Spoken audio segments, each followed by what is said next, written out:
I'm going to introduce Dimitri Khalezov. He's a former officer in the Defense Ministry of the former USSR. He presents his book to the world today, and he presents it with two credentials. Firstly, he was a technician in the field of nuclear munitions. Secondly, he's acknowledged, apparently by the FBI, as a material witness. Dimitri, tell us something about yourself. Good morning. Okay. I was a commissioned officer at the 12th Chief Directorate of the Defense Ministry of the Soviet Union. And the 12th Chief Directorate was an organization responsible in the Soviet Union for nuclear testing and technical maintenance of the entire nuclear arsenal of the state. From there, I got some experience in regard to nuclear munitions, as well as a certain knowledge concerning the nuclear demolition of the World Trade Center in New York. Well, let's come to that, Dimitri. Do you have anything to identify yourself as an officer in that directorate? Unfortunately, I'm not at my home in Russia now, and most of the documents are at my home. I might have a few. You know, one of my photographs, the color photograph in the military uniform, is in the book. And I have another couple of photographs. This is you in the uniform of the 12th Directorate. Okay, let me explain it to you. You know, the 12th Chief Directorate, because it's considered to be a nuclear arsenal of the state, they usually wore gunnery uniform, like artillery uniform, as being arsenal. But I used to serve in some smaller department of the 12th Chief Directorate, which they call Special Control Service, otherwise it's nuclear intelligence. And in that particular department, they wear aviation uniform. That's why my uniform is like a pilot uniform. You know, that was tradition from the beginning of this service, because the first nuclear explosions, the first nuclear tests were in atmosphere. That's why the control service use airborne flying laboratories based on some cargo planes to fly and to collect data from atmospheric nuclear explosions. And since then they have the tradition of wearing the aviation uniform. So when the nuclear testing moved underground, they no longer need to use the flying laboratories, because they use some other means like seismic control. But the uniform is still remain. That's why it's an aviation uniform. Okay, you see, everybody who has a little experience in the military service, or in explosive war, or just in ordinary physics, knows that the aluminium targets cannot penetrate steel, aluminium projectiles cannot penetrate steel targets. It's very obvious. Okay, but so how could it happen that subsonic aluminium plane could penetrate double-walled steel perimeters of the World Trade Center Twin Towers, which were as thick as the tank armor? Well, along with most of the rest of the world, on the morning of September the 11th, I saw what I thought was live coverage of a plane doing exactly that. Yes, but many people, they changed their opinion since then. There is a lot of research, even in the internet and YouTube, you can find a lot of movies shot by professionals who prove that the contemporary September 11 coverage was just a digital manipulation with the planes. It's very easy. Let's go on to the Pentagon. The extraordinary claim in the book is that the Pentagon was attacked by a missile. Yes. In fact, you identify exactly which missile it was. Yes. It was the Soviet-made Granit missile. Tell us about this missile. Okay. I may have a picture of it. Oh, you better see it here. You can see. This is the picture of this missile while still at the factory. And you can even see the red banner behind it, which says "Glory to the Soviet working class." Yes. That means it's still from the Soviet time. And this picture is seems to be legally taken because was a top secret weapons and no picture was available. Okay. But okay, we have good luck that we have it. As you can see, that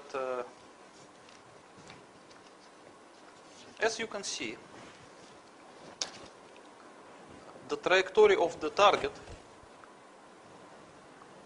which hit the Pentagon, Yes. does not correspond to the possible trajectory of the passenger plane. One of the The things, passenger plane cannot simply dive like that. one of the things that have been identified by inquirers, such as Loose Change and 9/11 truth seekers, is that the plane supposedly was piloted by a very amateur pilot, and the maneuvers required to do what the Commission suggests the plane did would be virtually impossible. Yes, I agree with that, and I would say even that plane was piloted by the best pilot in the world, he will still not be able to achieve this kind of maneuver. It's not possible for the passenger plane, and not even possible for a military plane. It is only possible for the highly sophisticated missile. Look at this. This sophisticated missile, what kind of a range and where would it be launched from? It was launched most probably from the Atlantic Ocean, from the side of Atlantic Ocean, perhaps 200 miles away, maybe 300 miles away from the coastline. Okay. But I don't know exactly. I just think so. Because first of all, that by the reaction of the American officials, you can see that they send immediately their fighters towards the Atlantic Ocean after the Pentagon was hit in order to prevent Yes. further attacks. Yes. in So fact, it was a seaborne attack, definitely. And because Granite is basically anti-ship missile, so it should be launched from the sea. Okay. And even you can see by the way it approached the Pentagon and hit it is the typical behavior of the anti-ship missiles, because it attempted to hit the Pentagon at the waterline level, which is very typical for this kind of missiles. Right. Without damaging the lawn or crashing into the ground No, or as bouncing. you can see at the lawn. This is another picture. Look at this one. The lawn is pristine. It's like you can Yes. play golf on it, even after the hit of the missile. And what would this missile weigh? Sorry? What would be the weight of this missile? I How don't- heavy would it be? Oh, how heavy! It is a very heavy missile. It weighs over 7 tons. 7 tons. 7 tons, and it is very thick. It made from steel, and it is very thick. So it's like a flying tank. Okay, so this armored missile Yes, it's heavily hits the armored wall missile. of the Pentagon. And very fast also. It has speed over 2.5 Mach. So this is like a giant bullet. Extraordinary. Yes. Extraordinary. So it hits the outer wall of the Pentagon. Yeah. The inertia takes it through the other side of that wall, Yes. ring A, Uh-huh. and then into ring B, out of ring B, Yes. into ring C, and then finally stopping at the other side of D. Yes, as you can see in this picture, it managed to penetrate at least 6 capital walls of the Pentagon.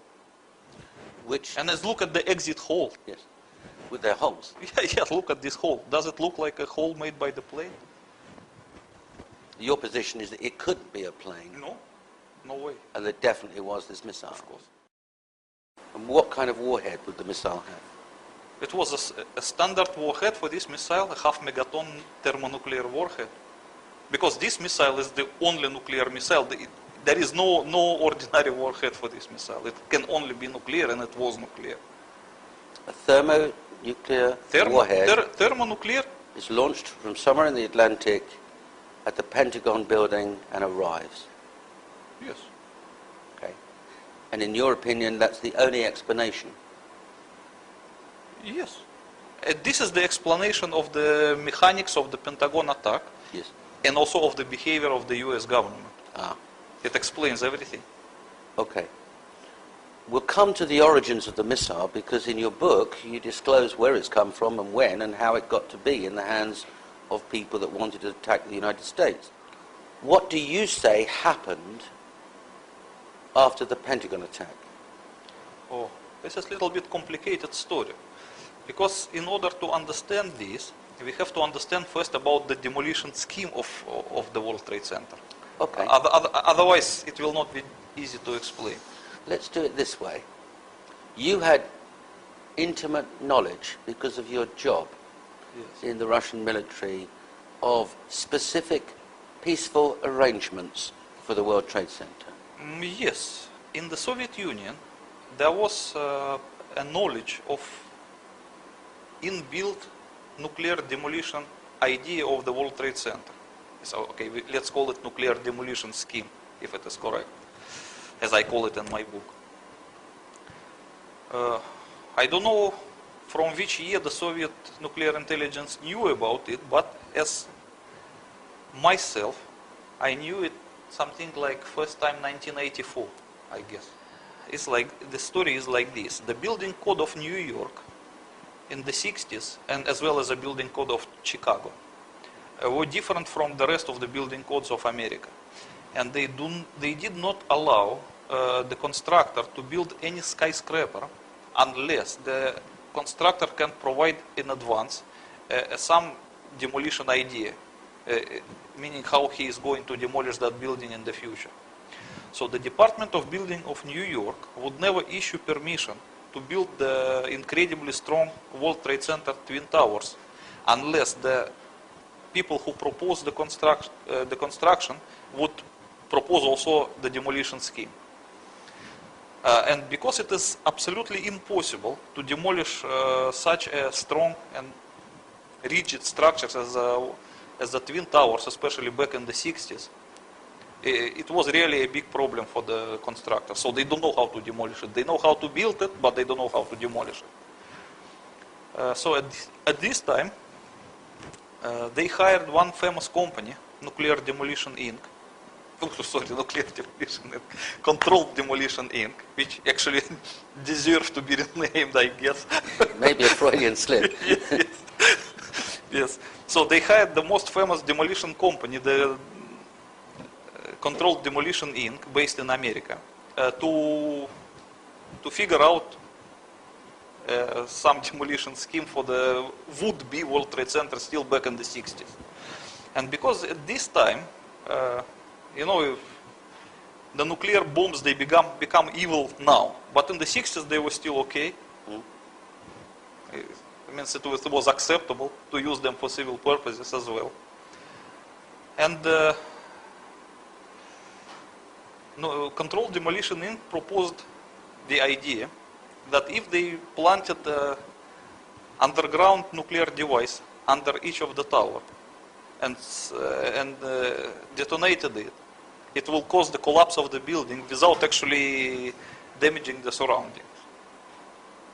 And this scheme was accepted by the Department of Building, so the permission to build the World Trade Center was issued. So they built the World Trade Center with this kind of thing. It was a built-in feature from the beginning. How would the Russian intelligence know about it?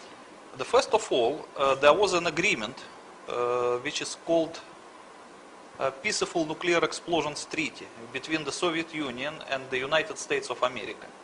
And in this agreement, they have a limitation and mutual obligations in regard to so-called peaceful nuclear explosions. So according to this agreement, each side have to inform another side of any peaceful nuclear explosions. So I guess that the Soviet nuclear intelligence was informed based on the treaty. And in any case, it was not a secret. I remember that it was published in some newspapers even. I remember there was a discussion in some American newspapers in regarding to the nuclear demolition scheme of World Trade Center I think in the beginning of 80s. They just forgot it now, but before it was publicly available. And the Sears Tower in Chicago? Yes, the Sears Tower in Chicago has the same kind of feature. That does seem, to the layman, quite mad. Would it be a safe thing to do? Look, it does not only look mad for the layman, it also looks mad for the Soviet nuclear intelligence. Because it was a standing joke amongst our officers. It was such a crazy thing that I give you one example. In the middle of Bangkok, there was a big supermarket which was also called World Trade Center. Nowadays, it is renamed. They don't want people to remember the words. But back in the 90s, it was still a World Trade Center. So there was a funny story. I visited Bangkok in 1992 while still in the military, with one of my colleagues from the same service. And when we were passing in the taxi by the World Trade Center in Bangkok, the taxi driver pointed it to us that this is the World Trade Center, and both of us began to laugh. So I asked my colleague why you are laughing, and he said, I'm just figuring out how many kiloton of the nuclear explosion would I need to demolish the one. I mean, it was really like crazy. But there must have So been it's really a mad idea. But it was, otherwise they cannot get the permission to build it. They were primarily used for making lakes, artificial lakes, canals, tunnels, and gas holders. Because it's a perfect thing to make a gas holder, for example. When you detonate a nuclear explosion deep underground, it will create a cavity with the hermetic walls, which is represented by volcanic glass. And this is a perfect thing to keep gas under pressure. Yes. So like, for example, in the Soviet Union, the most of the peaceful usage of the nuclear explosion was to create a gas holders. But Americans, they decided to use it for demolition. And not tell the public? Of course not. But even though they did not tell it public, it was publicly available, because I remember there was a scandal in the beginning of 80s. Because some guy who worked at the World Trade Center, he accidentally discovered a blueprint of the nuclear demolition scheme in the library, and he complained to some newspaper. It was a really scandal. I remember it. Have you lost a missile? Yes, of course, and they did it. As you can review the timetable of September 11 events very carefully, you will see that there were telephone conversations between Putin and Condoleezza Rice. Putin also tried to talk to Bush, but Bush was in the plane, so he was not available for conversation. Okay, so let's put it in context. America is under attack. Yes.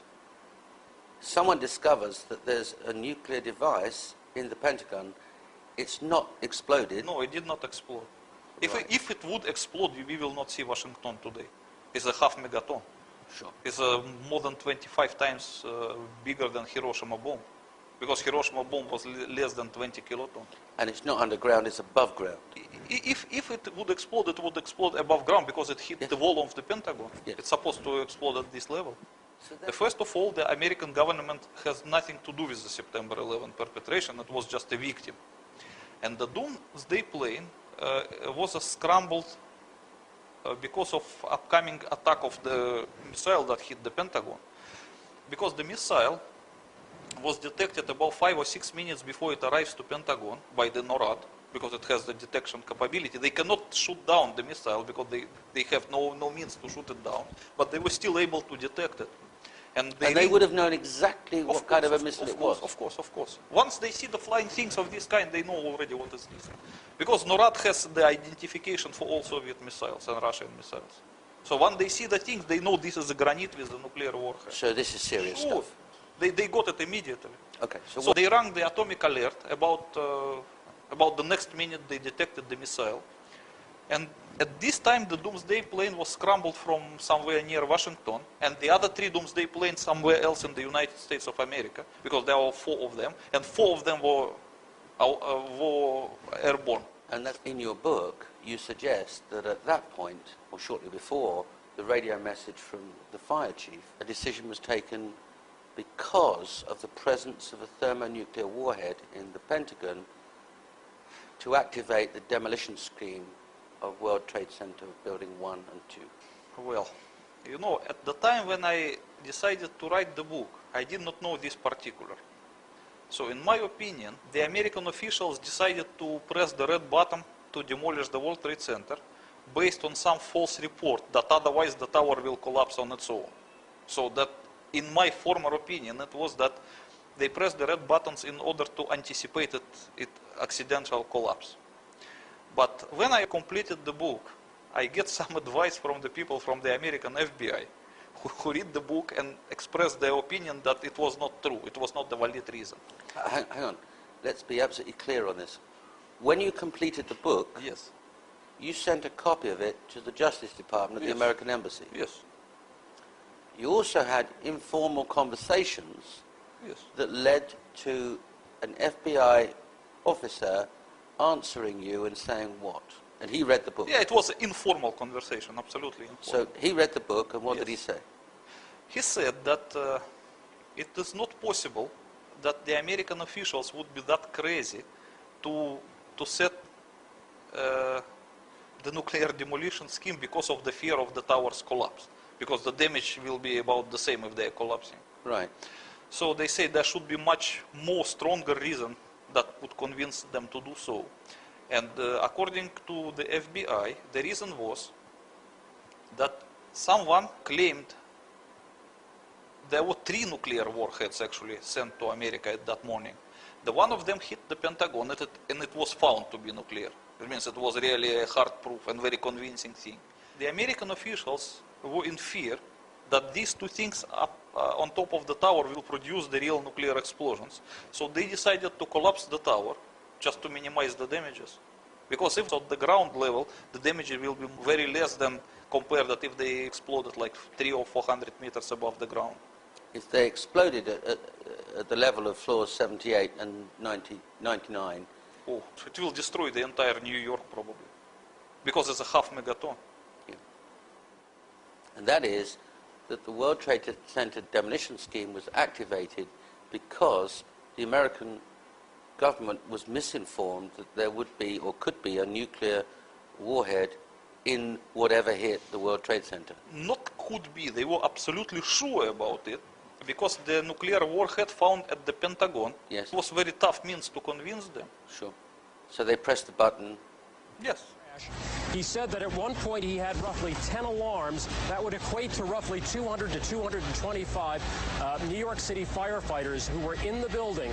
This was after the crash, trying to rescue civilians who were in there. Now, earlier this morning on the Today Show, we spoke to the director of the World Trade Center. He said that at that hour of the morning, you could have upwards of 10,000 people in each of those towers. That would be 20,000 people total in each tower.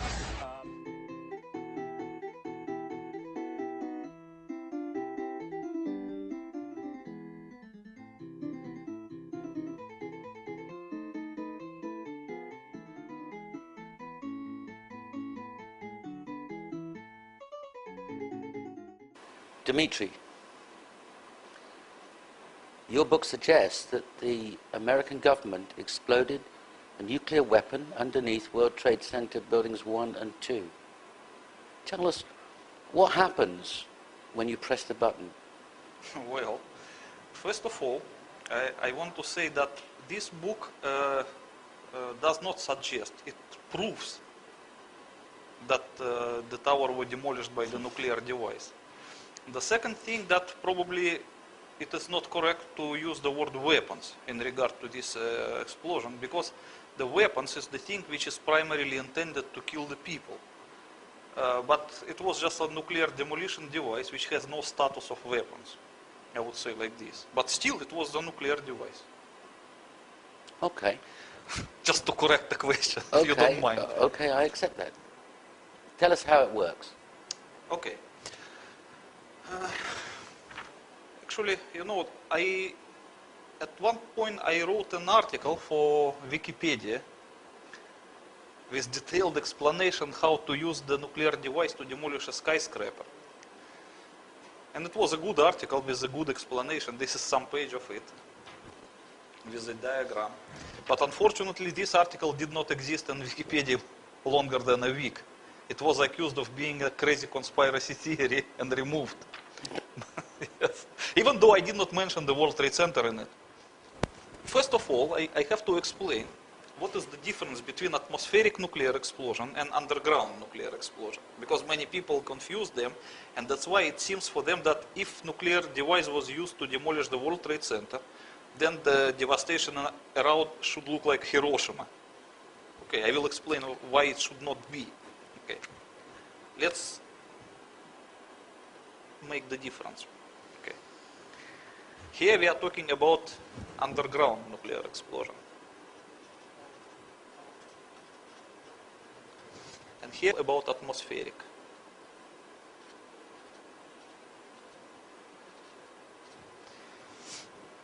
So the difference between the two is this. When nuclear device explodes in atmospheric condition, it will release its entire energy, about 99%, in the form of X-rays. So, and this is tremendous energy, because the almost entire energy of the nuclear explosion is represented by X-rays. So these X-rays cannot travel far in atmospheric conditions, because the X-rays will be absorbed by the atoms of air. That's why in a few milliseconds, the entire energy of the nuclear explosion will be absorbed by the air, few tens meters around the hypocenter, depending on the actual yield of nuclear explosions. So this area will absorb the entire energy, and it will be extremely overheated. So it will look like a ball of plasma, very similar to our sun, orange color. And it will emit a secondary radiation, which they call thermal radiation. And this thermal radiation is very similar to sunlight, but just much more intense, and it can travel really far. That's why, depending on the yield of nuclear explosion, the thermal radiation can travel a few kilometers. And for the big yields, a few tens kilometers, up to 50 kilometers, for the really big explosions. And this is one of the destructive factors of nuclear explosions, which can burn people and cause fires around and so on. So the most of the devastation actually is caused by thermal radiation. Thermal radiation. Thermal radiation, yes. Maybe I pronounce it not correctly, but you understand what I mean. So the secondary factor, which is even more destructive than the thermal radiation, is the air blast wave. So the air blast wave occurs because of the different thing. If this area is extremely overheating, this one, which they call fireballs, it tends to hit the more and more air around itself. So it will expand. And the expansion of the heated area will cause automatically cooling at the middle. So the energy will pass slowly from the center to the periphery of the expanding fireballs. And at one point, the expanding area will break away from the fireballs and will expand on its own, further and further and further. At this point, a so-called air blast wave would be created. So the air blast wave is when it breaks from the expanding fireballs and continues to travel on its own. It does not carry the temperature, but it carries like a hard front of compressed air, which travels to every direction with a supersonic speed, just killing the people, smashing the buildings, and so on. That everybody knows. That is another main destructive factor of nuclear explosion. So usually in nuclear explosion, they distinguish 5 destructive factors. One is the thermal radiation, which can burn. The second one is the air blast wave, which is even more powerful in some cases. The third one is the ionizing radiation, which can penetrate people and injure them by the radiation. The fourth one is the consecutive radioactive contamination of surroundings, which can persist for some time. And the fifth is a so-called electromagnetic pulse, which cannot injure the people, but can destroy electronic and electric devices around. Okay, so as you can see that the first of these two factors, air blast wave and the thermal radiation, they can only be in atmospheric conditions, because they need the air for this reason. Okay? Because the air blast wave cannot be created unless there is an air around. And the nuclear fireballs, which represent the overheated air, cannot be created either if you don't have the air. Okay? So the electromagnetic pulse is another thing which does not require the air, actually, but I will explain it later. And ionizing penetrating radiation that instantly goes to every direction from the hypocenter of nuclear explosion, that is just a part of primary radiation. Because as I said, that 99% of it represented by X-rays, but still 1% of it is represented by the gamma rays and the neutrons, which can travel very far and injure the people. So, if we talk now about the underground nuclear explosion, we will see a different picture. Let's say this is the level of the ground, and nuclear device is buried here, in some rock. So when it explodes, it will release the same thing, 99% of its energy will be released in the form of X-rays, but they cannot travel far because the area is surrounded by rock. So they will be absorbed by surrounding rock, and they will hit it in the same way as in atmospheric explosion they hit the air. These are fantastic temperatures. Yes, yes. So the rock immediately will be transformed into plasmatic condition. First it will be evaporated, but the temperature will be much higher than enough to evaporate, so it will also transform it into plasmatic condition. So the overheated rock will lose atomic structure, and it will no longer be material, it will be just a plasma. So eventually it will set like volcanic glass. It will no longer be a rock. But for the meantime, it will be in the form of plasma. So what will happen next? First of all, we have to understand that there will be no air blast wave and no thermal radiation in underground condition, because there is no air. The third thing is the ionizing penetrating radiation. It will be, but it cannot travel because it will be stopped by the rock. So the first three destructive factors of the typical nuclear explosion would not exist in underground conditions. Yes. Okay. So it's basically you can understand the difference. Now I will explain what really happened. Another sheet.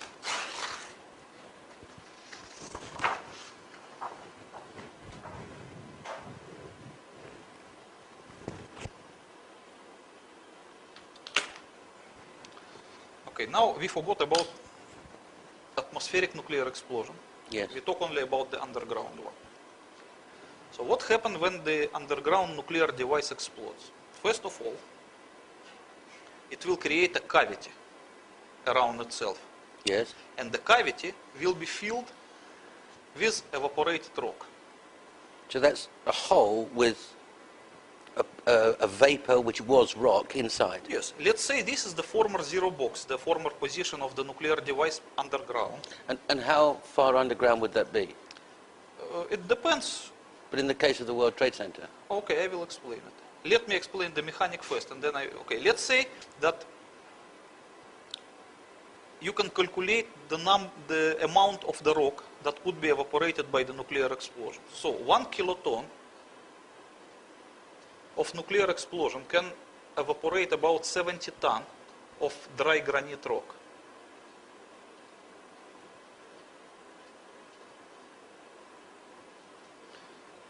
Okay. So in case of the World Trade Center, they use 150 kiloton nuclear device, which is big enough. How do you know that? Because, as I told you, from my former service in the Soviet nuclear intelligence, I knew about the nuclear demolition of the World Trade Center. And you That's knew why exactly the yield? Yeah, I knew the yield. It's 150 kiloton. At first, and the second, that according to the peaceful nuclear explosion treaty, there was a limitation. You could not use more than 150 kiloton for. Oh, so that's the largest allowed? Yeah, the largest allowed by the treaty. So that's by two ways I can prove it. Okay, so 150 kiloton could evaporate enough granite rock to create a cavity of 100 meters in diameter. Yes. Or 50 meters radius. Yes. Easier. So, what happens? If this is the former position of nuclear charge, when it explodes, as I explained previously, it's 99% of its energy carried by X-rays will be absorbed by surrounding rock. The rock will be overheated and evaporated. So 150 kiloton can create a cavity of 100 meters. And these 100 meters will just remain as a cavity underground. That is, as I told you, that in Soviet Union they use this technique to create the underground gas holders. Yes. Besides of making the hole, it will also make it sealed, because the walls of the cavity will be covered by a kind of volcanic glass, which is made more or less hermetic. Airtight. Yeah, it's just perfect thing to keep gas. Yes. Okay. But it should be understood two things. What at first moment there will be a primary cavity that will result from disappearance of evaporated rock. But it will not be empty. It will be filled with the gases, the former rock now in gaseous material. Yes. So let's say this is the primary cavity, filled with the rock, now in gaseous form, and under very high pressure. So this high pressure of the rock will tend to expand the cavity to every direction, just by the pressure. And eventually it will succeed to expanding the cavity to its secondary size. So this is the primary size of the cavity and this is the secondary one. Yes. So while this primary size of the cavity resulted exclusively from disappearance of the rock, this is created, the secondary size is created by the pressure of the gases. That's why this one, the secondary cavity, is created at the expense of the neighboring area of the rock. Okay? That is why the neighboring area of the rock become here very tightly compressed.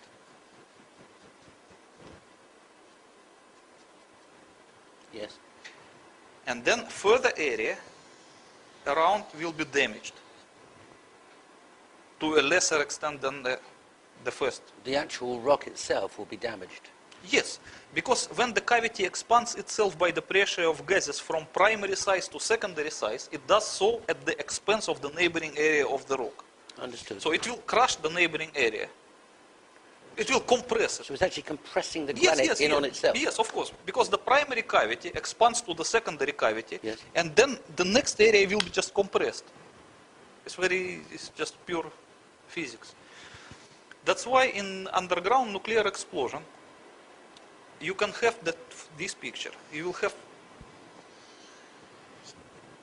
a cavity of secondary size, highly compressed area, which in nuclear jargon called crushed zone. Crashed zone. Crushed zone. And then the next area they call damaged zone. So the fillings within the crushed zone is a completely pulverized material. It's like microscopic dust. Micron size of each particle.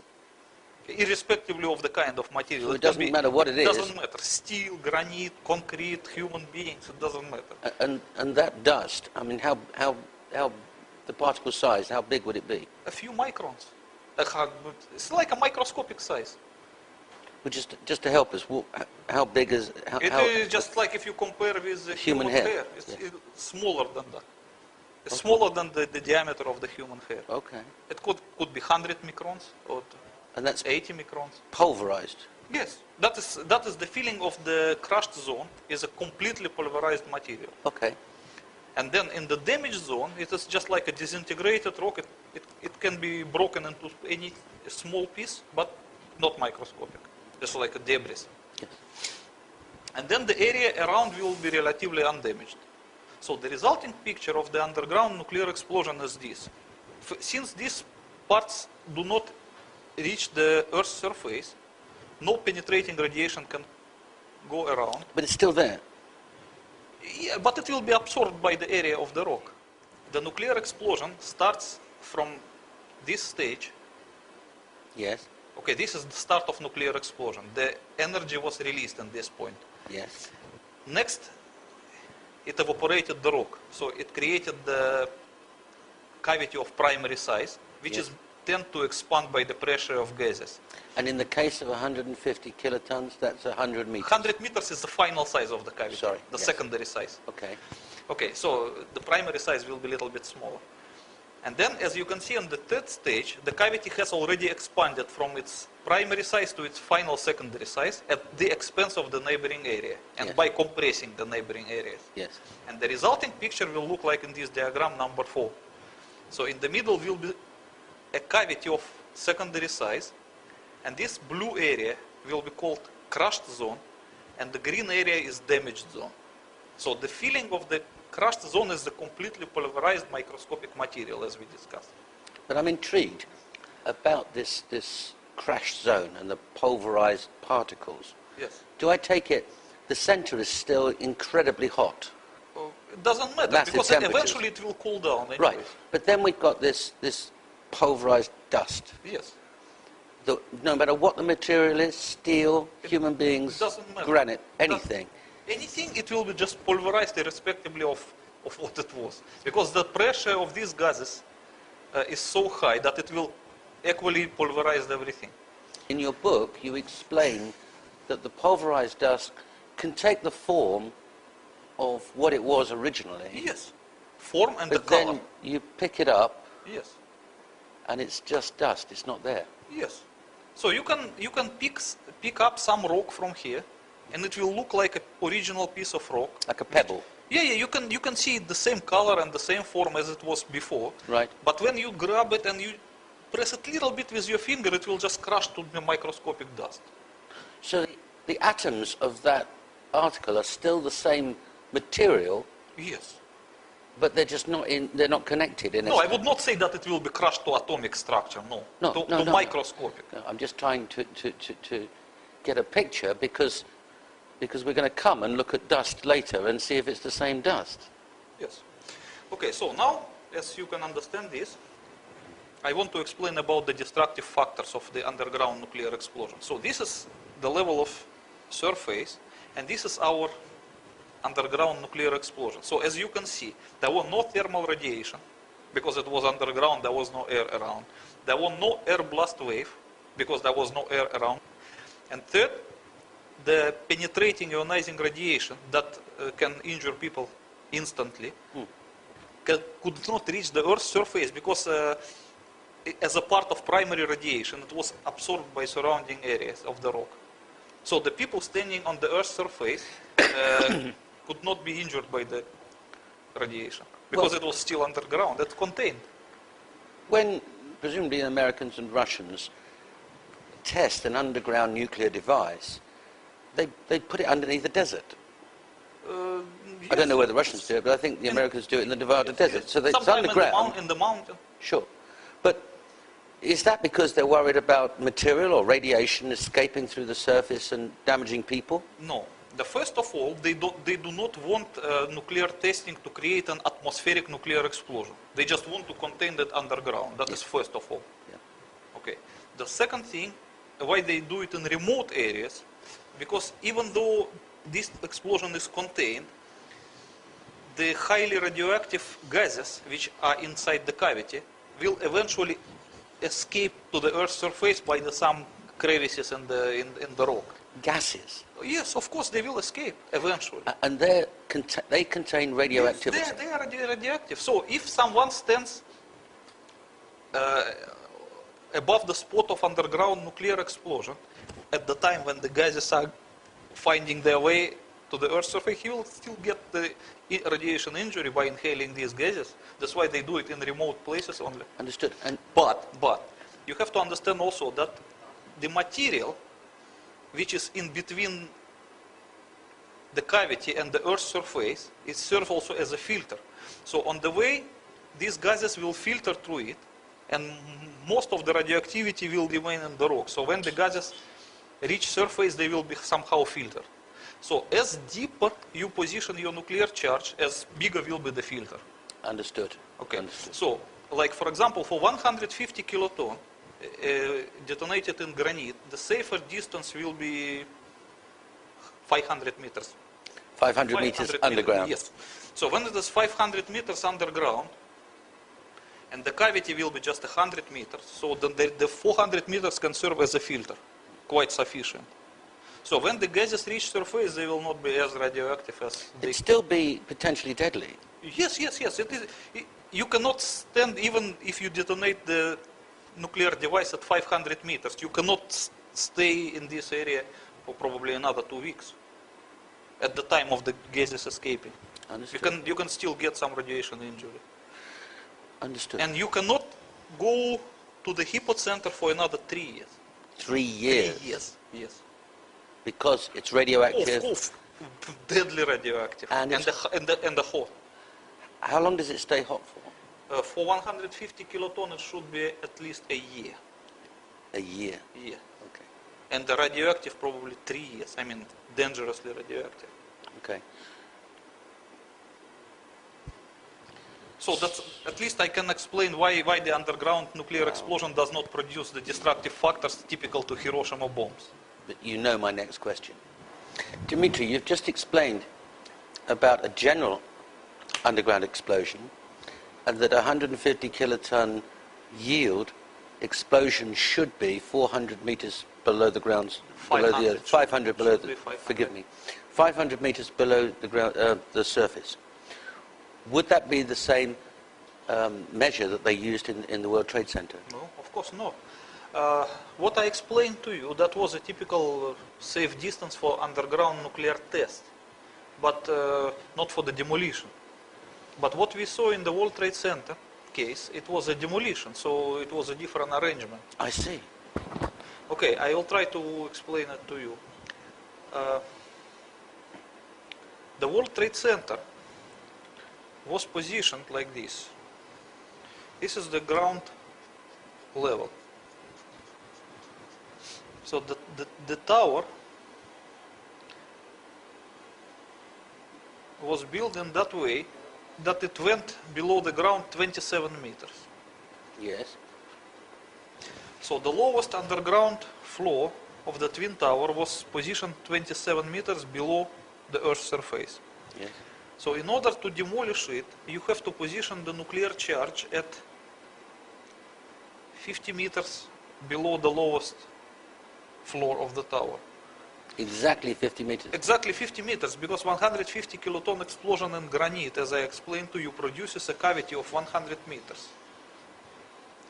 So if the radius is 50 meters, it is exactly the right position, so that the upper sphere of the cavity will never reach the Earth's surface, but it will reach the underground foundation of the tower. So the tower will supposed to lose its foundation and just sink into the cavity and melt there, because of the temperature after a nuclear explosion is extremely high. Yes. It's enough to melt the entire 400 meters of the tower in just 100 meters cavity. It's just like a pot and a bar of ice cream. So that was the demolition idea. That's why they position the nuclear charge, if measuring from the Earth's surface, is 77 meters. Not 27 meters here and 50 meters here. So altogether, from here to here, is the 77 meters. Exactly. Exactly. And 100 meters wouldn't work? It would not work, because the upper end of the cavity would not reach the foundation of the tower. I understand. And that's, they intended it to be exactly like this.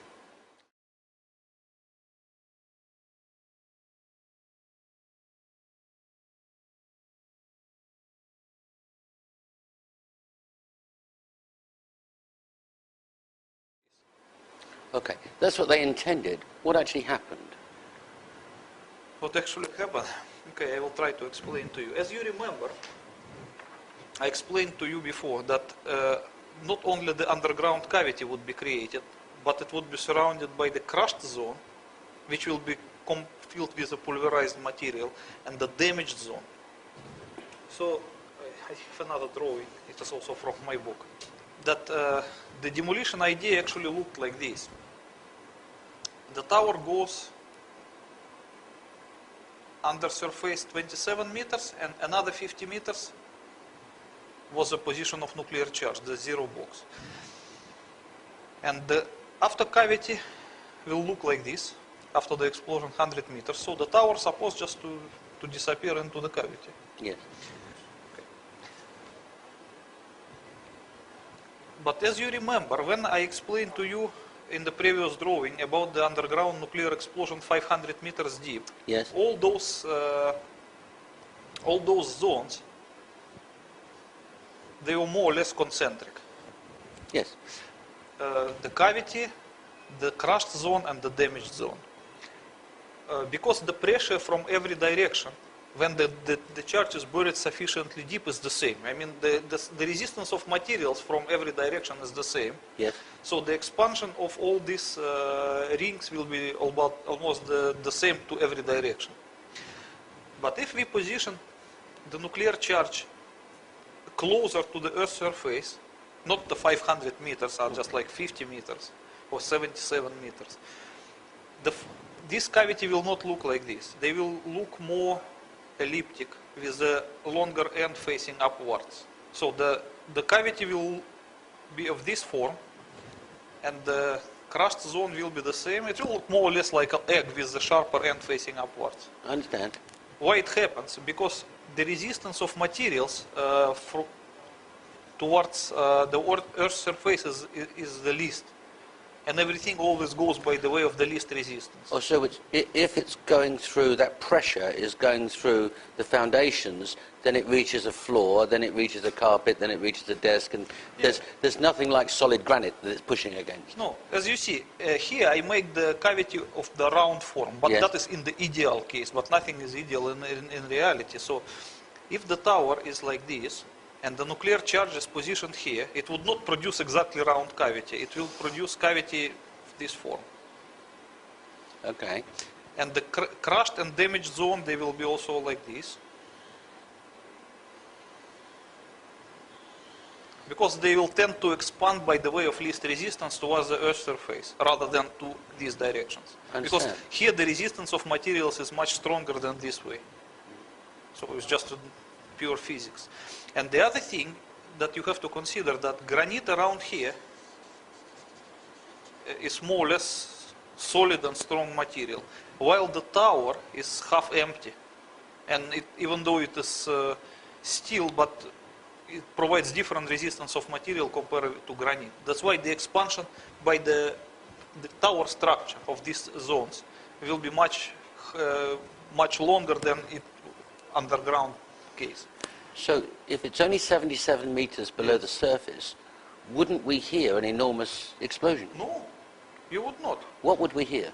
Nothing. You will just feel the shaking of the earth, which is typical for underground nuclear explosions. Like a train going underneath? Can be compared. It would be. You can measure it by the Richter scale. 150 kiloton will produce something like maybe 5.7 by Richter scale. It's enough to feel. So when the fire chief, when the fireman testified when he left the Marriott Center and felt the ground shaking, Yes. and then looked up and the South Tower was coming down. Yes. That is very reasonable explanation, because this expansion of these zones towards the tower structure, it took a few seconds, because once the nuclear explosion happens, at this time the earth was shook like earthquake, and then the pressure of gases begin to expand the cavity and to create these zones which will continue by the tower structure. And between the actual shaking and this process will be a few seconds. I guess it was 12 seconds, as you can see in the movie. We have one movie. Look at this one. This is one of the rarest movie that contemporary. You can see that the tower begins suddenly to shake. Yes. You can see it in this. And then you can count 12 seconds, and the tower started to come down. So it takes 12 seconds for what to happen? For these 12 seconds, the pulverization wave was propagated towards the tower, towards the Pulverization. Yes. That means the pressure causing a crashed zone?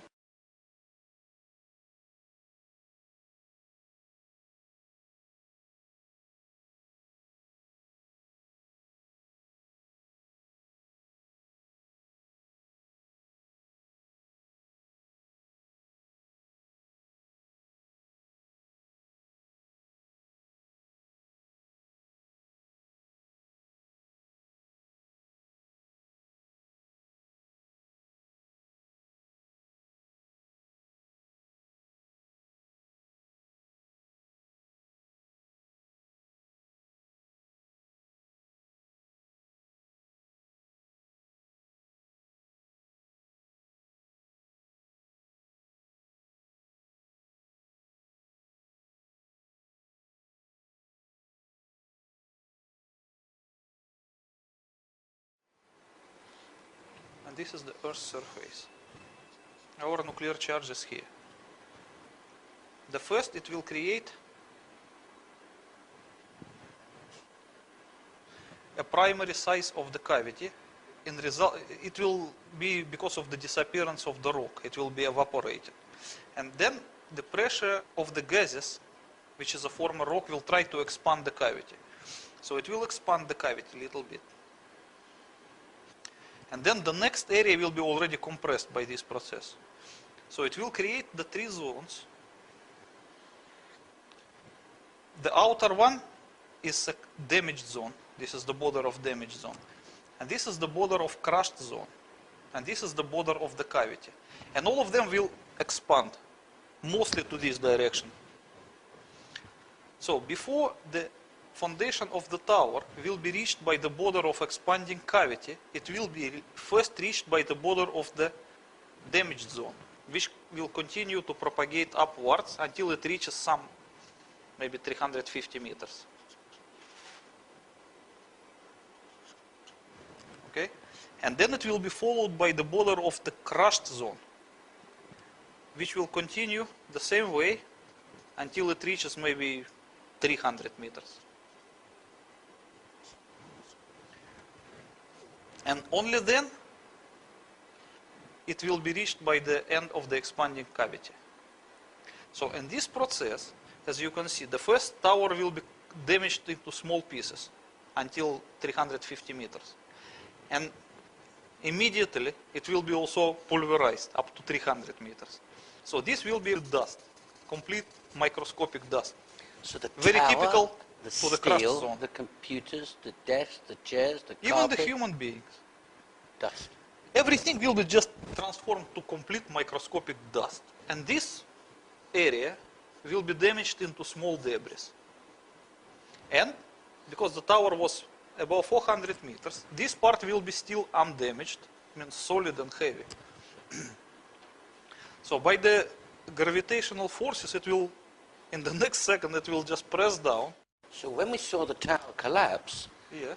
and it cascaded out of the sides with that dust. Yes, as you can see at the movie, when the tower started to collapse, at first point, it scattered some debris.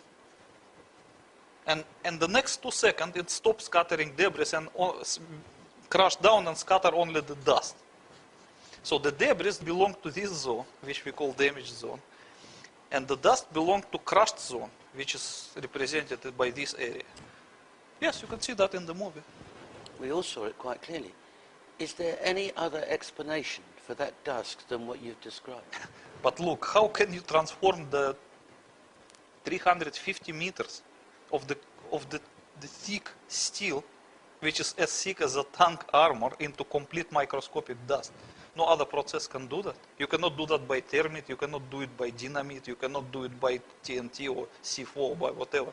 It's not possible. So It's only the nuclear explosion when the can do official that. report tells us that there was a pancaking floor by floor. Yeah, but did you see any flaw in this? Okay, look at this movie. You see that the top of the tower is crashing down. Can you just notice any flaw? No resistance. No. It falls in 11, 12 seconds. Yes, it's almost the speed of free fall. It's not almost, it is speed of free fall, because this part of the tower was such a fine dust, which is nothing different than the air.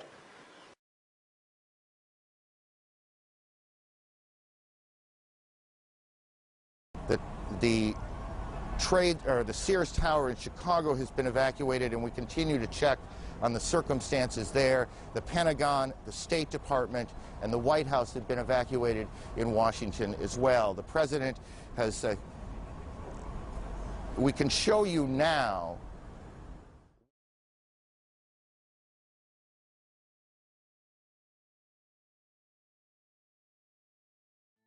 So is the net effect of what we saw and what we see your proof that that was a nuclear device?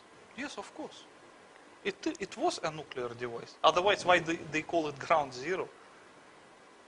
An interesting idea. Tell us about, the book expands in some detail, but tell us about ground zero. Okay. Many people forgot what the ground zero used to mean before September 11.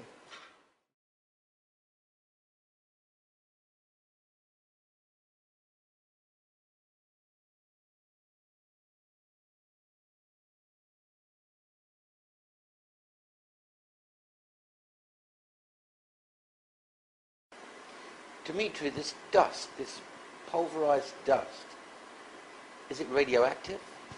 You are talking about the dust Yes. which the tower was... That covered Manhattan?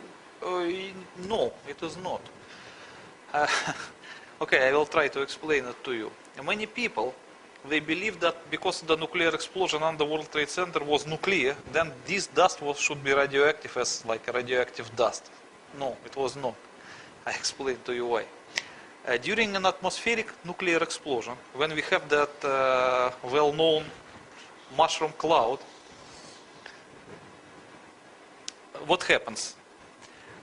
It will suck the dust from the ground level because of the high temperature inside the cloud. Right.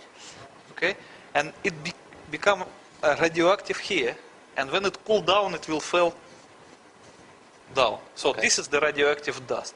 But there was nothing like this here, because all the radioactive materials were concentrated inside the cavity, and this dust was just compressed by the pressure wave, so it should not be radioactive, because this was not involved with any radioactivity.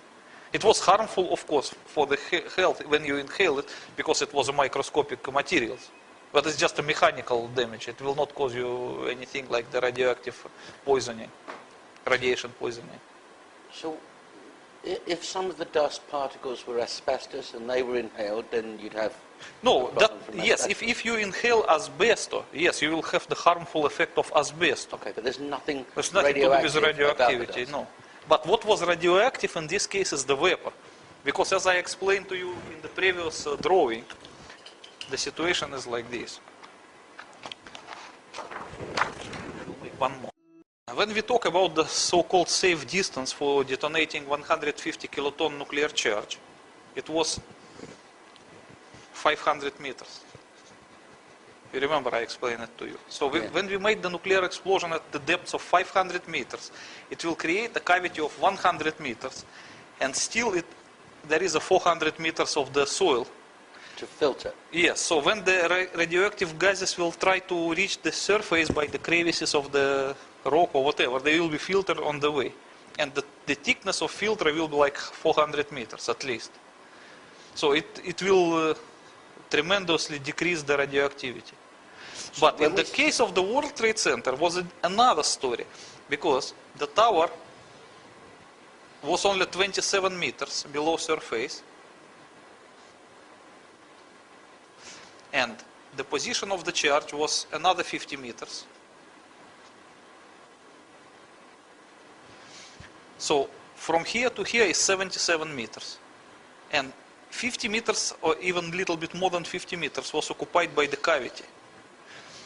And the filter was not more than 25 meters, compared with the 400 here. Yes. But even this 25 meter would not serve actually as a filter, because in the next second they just fell into the cavity and just melt there, so there was no filter at all. So all the radioactive gases escaped through the open hole, just to the atmosphere.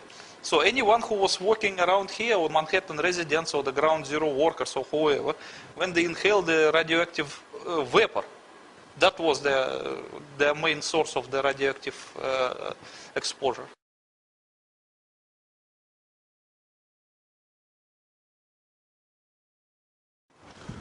Okay.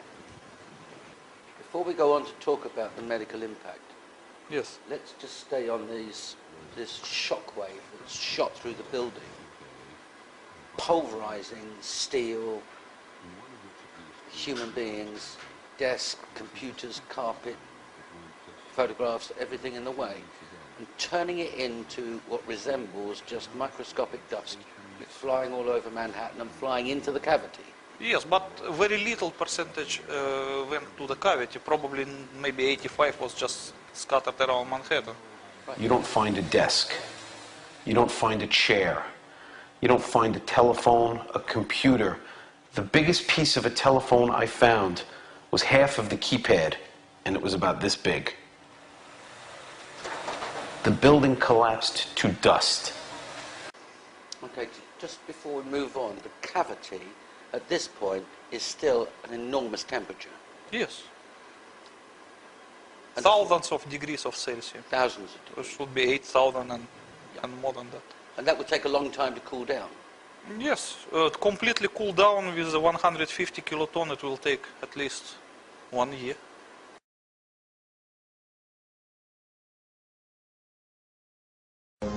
This is how it's been since day one. Oh, it's unbelievable. And this is 6 weeks later, almost 6 weeks later.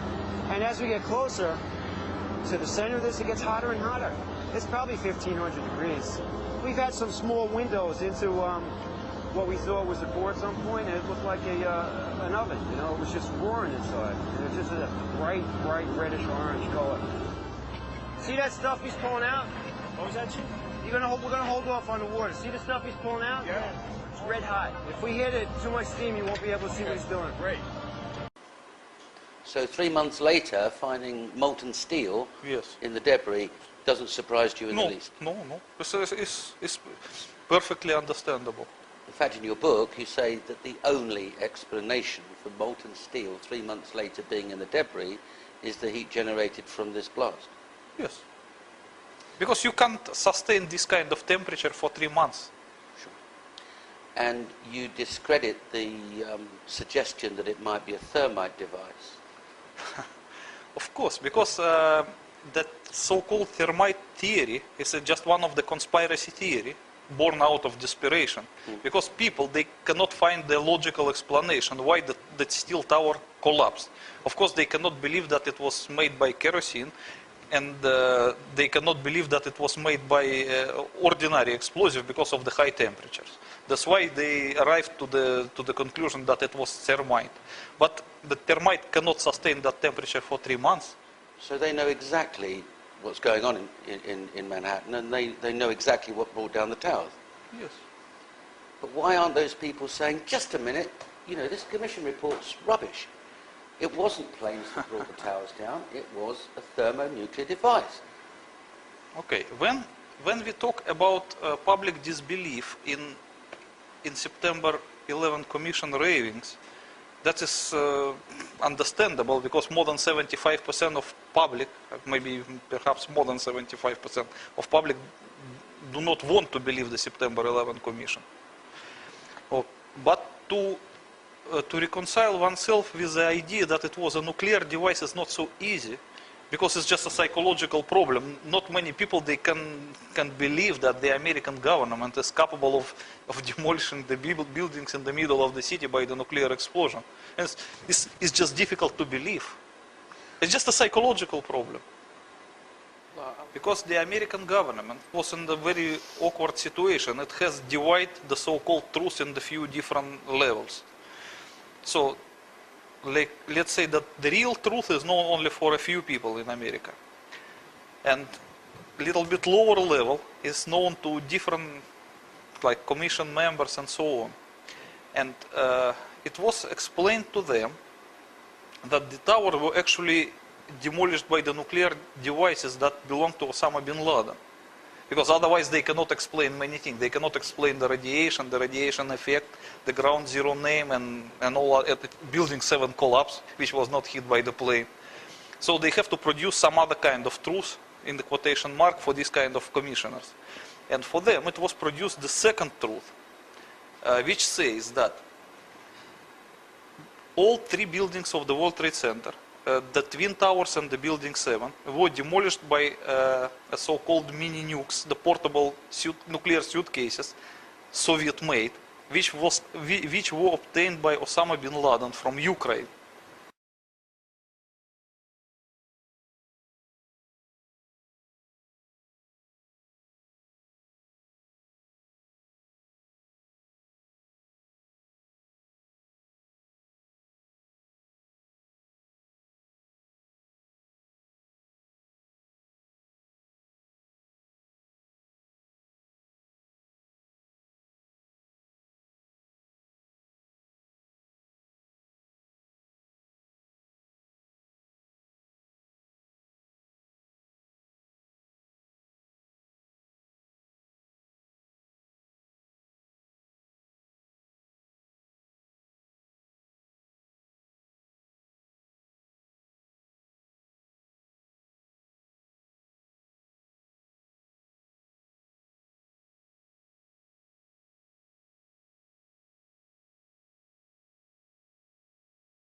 So, according to this version, Osama bin Laden operatives kept the nuclear suitcases at the basement of the buildings, and the plane attacks was only a distraction.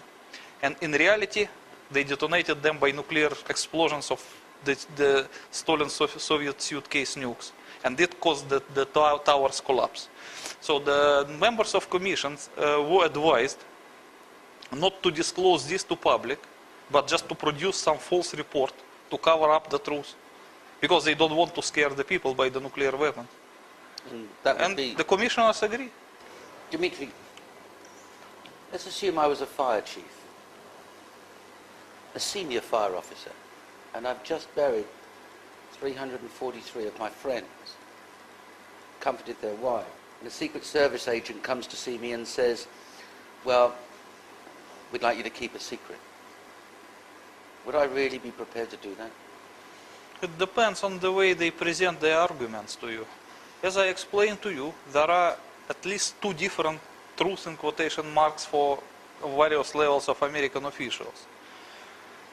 And one of them, the ultimate top one, claims that the American officials were obliged, unfortunately, to demolish the World Trade Center by the nuclear devices because they believe there were half-megaton thermonuclear warheads planted above the towers. Those like the one hit the Pentagon. And the reason to demolish the tower was valid enough, because otherwise those warheads may produce half-megaton nuclear explosion, which will destroy the entire New York.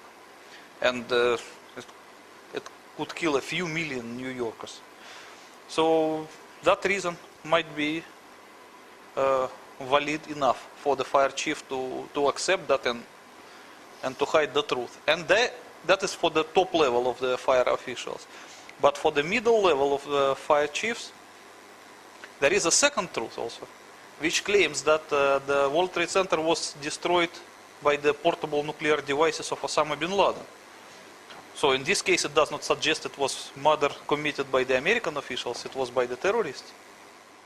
And this is understandable. Look, if you were and one of the involved members of the US government, and you are the one who pressed the red button to produce 3 thermonuclear explosions, 150 kiloton each in the middle of the populated city, and after that you send also the ground zero responders to work there without any protection. So you have no chance. You have to hide the truth until the end. And the free fall speed of World Trade Center building 1 and 2 is because there's only dust holding it up, so there's no resistance, and that's why it falls within a 12-second period. Yes, because the dusty structure of the tower, after it was pulverized by the crushed zone, it was so fine. It's like microscopic dust. It does not produce any resistance at all. Okay, what about World Trade Center 7? Oh, the World Trade Center 7 is another story, because it was demolished by the same means. This is the height of the twins, World Trade Center 1 and 2. And this is the height of the World Trade Center 7. So, when the nuclear explosion produced a crushed and damaged zone, the crushed zone was about this high and the damaged zone about that high. So this part was undamaged. This part was represented by debris of various sizes. And this part was a complete dust. So this one is complete dust. Okay, when we talk about the World Trade Center 7, under it was also 150 kiloton nuclear charge, and it produced exactly the same size of explosion, but the crushed zone was able to reach until the very top of the tower. So there was no heavy undamaged zone like this in the case of the Twin Towers. That's why complete structure of the World Trade Center 7 was pulverized from here to here. And for a couple of seconds, the World Trade Center 7 just resembled a pile of the dust, like a dried up sandy castle, you can make on the beach. So once it was pulverized under the pressure, under gravitational forces, it began to disintegrate. And it slowly began to crash from downwards, and then it went down and just disappeared, as just any dusty structure would. Yes, as you can see, it Yeah, goes yes, you can see. as if there's no foundation or nothing. It just goes straight down. There's Yes, nothing yes, you holding can it see in that movie, yes. And you can see that once it started to go down, there was some delaying dust. You can see it clearly in the movie, on top. And there were actually two sources of dust. One is on top and one is from below. So the below dust was ascending, and the dust from above was delaying, because the structure went down too fast. So World Trade Center 7 was a command center of the entire World Trade Center complex. So the nuclear devices, they were not kept under the World Trade Center 1 and 2. They were kept under the World Trade Center 7, and at the time of destruction, they have to be delivered under the Twin Towers by some underground railway, mini railway, which was made in some tunnels. As you can see, that many people cannot explain why the first tower was hit by the plane, collapsed second, and the vice versa. Yes. The explanation is very easy. This is the structure of the World Trade Center complex. So this is the World Trade Center 7, and this is the Twin Towers. You can see that World Trade Center 2 was farther from World Trade Center 7, and World Trade Center 1 was closer to it. And the delivery tunnels were leading like this. That is why it was not possible to demolish this tower before this tower, otherwise the demolition wave underground would demolish the delivery tunnel for this tower. So this tower must be demolished first, and then only this tower. And after that, the people who demolished these twin towers, they have no choice than to demolish the World Trade Center 7 as well, because otherwise the inquiry will find out all of this stuff. So they have to destroy it completely. So luckily, the World Trade Center 7 was scheduled to be demolished by the same way, so they have the 3 nuclear devices actually. So they just used the third one to demolish it and to hide the evidence completely. And then they have no problem in explaining it. At least it would be easier to hide the fact that the World Trade Center 7 was demolished, as they did in the actual report of September 11 Commission. Then, in case if the inquiry come to the World Trade Center 7 and find the third nuclear device there and the delivery tunnels, it will be difficult to explain what is that. So they just prefer lesser of the evils. So we're saying, are we, that the American government is reacting to an attack in a way that causes them to do something dreadful and then cover up the evidence? Yes. But The World Trade Center 7 demolition was a pure hiding of evidence. Let's look at their position at the time. They've been attacked by a thermonuclear device. They think there were 2 others. They think that possibly millions of New Yorkers are going to lose their lives unless they do this. Yes. So it's probably the right decision. Yes. Considering circumstances, yes. If it's the right decision, why cover it up? Okay. It will be very difficult to explain to the ordinary people what the nuclear devices did under the World Trade Center at the first instance. It's very simple. 3,000 people are going to die if we do this, and if we don't, 6 million will die. The maths is very Yes, simple. but if I were an inquisitive person from among the ordinary population, I would ask my question, why should you keep your own nuclear device under the World Trade Center? Were you expecting such a development? It's very difficult to answer. That's a different question, but it's equally valid. When they decided to press the button, would it be an instant thing? Would it be bang? Or would there be some kind of a safety device? Or There should be some alarm that should ring in the dangerous area, which is about to be demolished.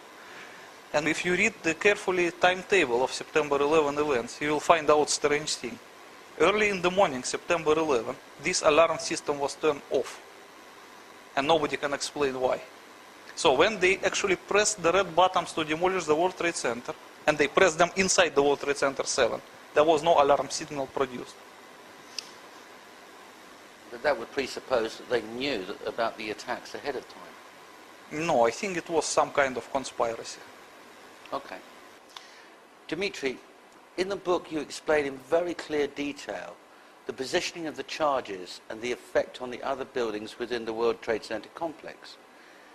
Can you explain how you made those calculations? It's quite easy. If you look at the entire picture of the World Trade Center, oh, better we can see it in the bigger one. You can see that 3 buildings were pulverized.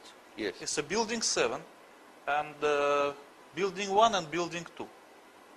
And the rest of buildings were just damaged but not pulverized.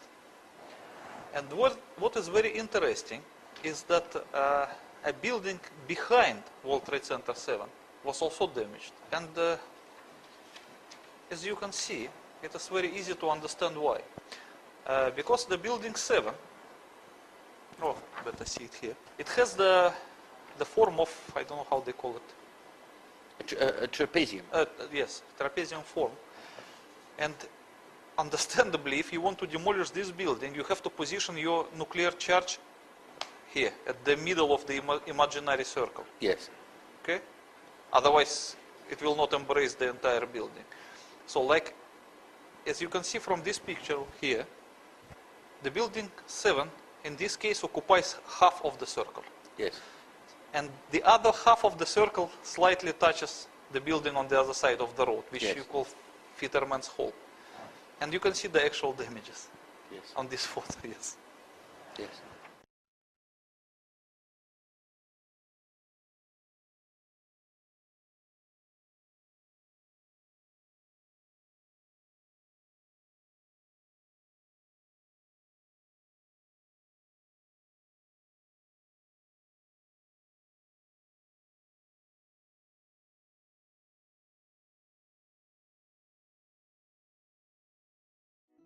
So that is exactly why when they demolished the building 7, they managed not to touch US Post Office and Verizon buildings to that site, but they were not able to avoid damaging the other building.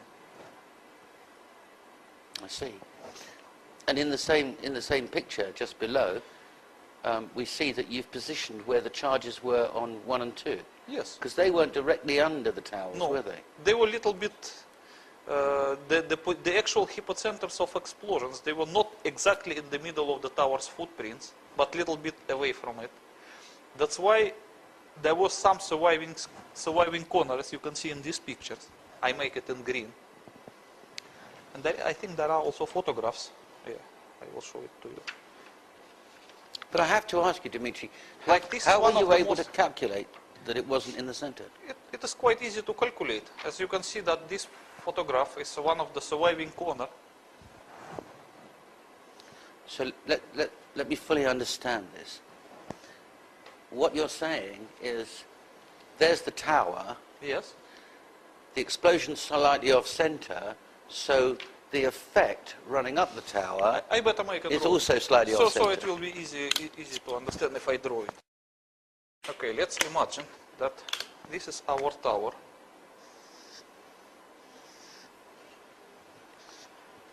And the position of the charge is exactly at the middle. Yes. So the damaged and crushed zone will propagate more or less equally. Yes. Okay, but if the tower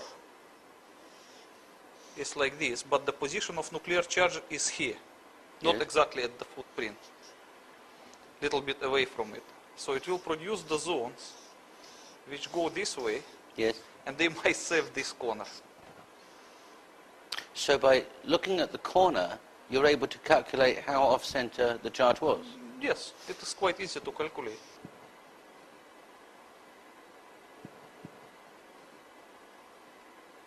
Well, can I ask you then, what happens to the blast wave when it gets to the surface and hits the atmosphere? It can't be called blast wave, we would better call it crushing wave. Crushing wave. It will just pulverize everything on its way. So it will pulverize the part of the tower and also part of the Pavement. remaining Earth surface here. Yes. But what happens when it hits the air? Nothing. Because it's like a compression wave. It will not... So it's compressing only where it meets resistance? Yes. And pulverizing anything that resists. And if it gets into the air, then... so it's just air. Right. I understand. So you were able to look at the damage and calculate exactly where the zero box would have been? Yes, it's quite easy to calculate if you look at this picture. This one is an aerial photograph, and it's a bigger one, and this is official photograph, as you can see. There is a credit of September 23. You can clearly see that hypocenters were here, here, and here. Oh, you can see it in the bigger photograph.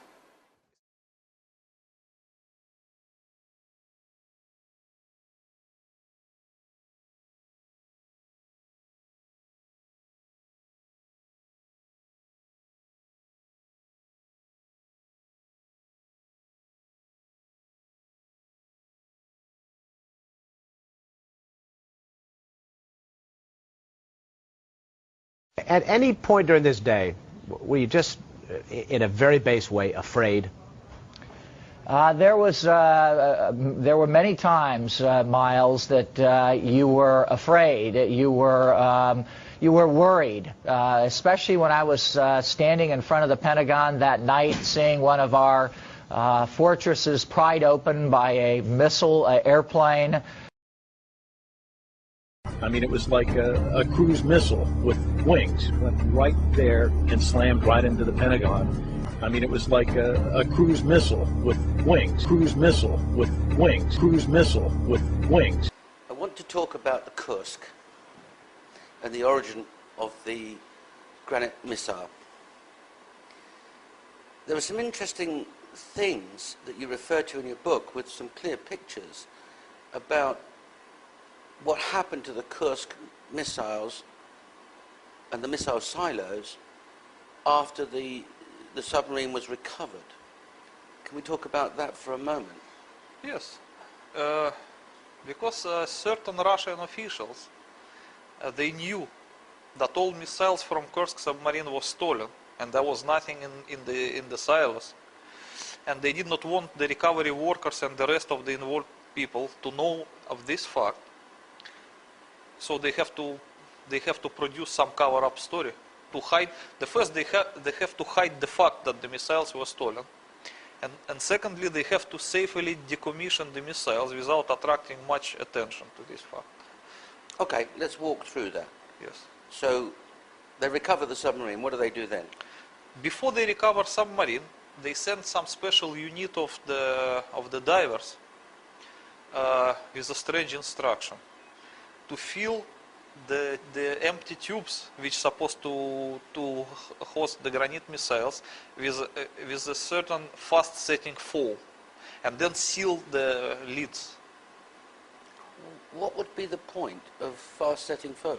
The point was that to hide the non-existence of the missiles, but the official version, of course they have to produce some official version, was that they have to use that foam to prevent missile from, you know, how do you call it?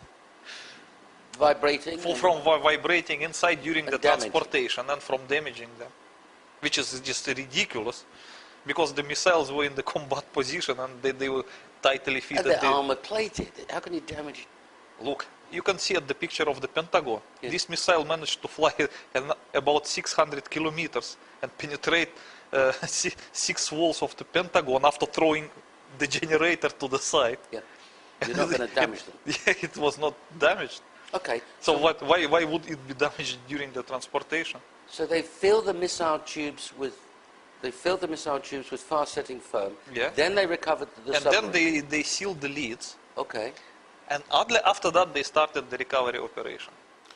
So your only explanation for the destruction of the missile and the warheads coming from the Kursk is that they weren't there, and that's why they were destroyed, to hide the evidence? Yes. Because, of course, it would be embarrassing for the rest of the world to be aware that the Russians had misplaced 20 missiles. 22. 22 missiles. Well, 21. We know where one of them is. Yes. Okay. And there's no question in your mind that the destruction of the missiles and the warheads from the Kursk is a deliberate act to hide the fact that those missiles are no longer there. Yes. And you are saying to the rest of the world in your book and here that there are 21 missiles unaccounted for. 22 minus 1. Yeah. Yes. The one fired into Pentagon. Each with a thermonuclear warhead. Of half megaton.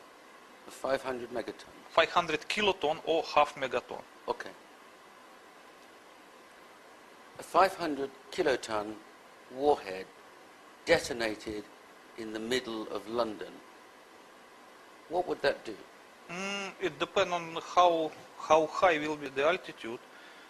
If let's say the altitude will be a half kilometer, it will just destroy the entire London, I guess. If on the ground level, maybe a little bit less, maybe 70%. But the most of London will be destroyed in any case. Let me It will be like a big Hiroshima, 20 times as much. Let me be absolutely clear on what you're saying and what you said in the book. This material is unaccounted for. This is the evidence. Here is the book detailing who did it, what happened, and everything else. This is my evidence. This is my testimony.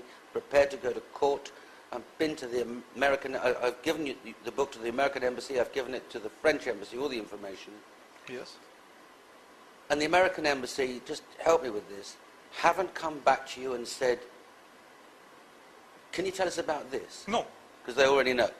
They haven't come to you and said, is there anything that you can tell us that will help us to find out where these other missiles are? No, definitely not. Even if they thought you were stark raving mad, and I'm sure that they don't, why wouldn't they come to you and say, can you help us with these? I was surprised either. But it seems that they are satisfied with what they know. That could only bring one explanation. No, actually there could be two different explanations. One is that they are satisfied with what they know.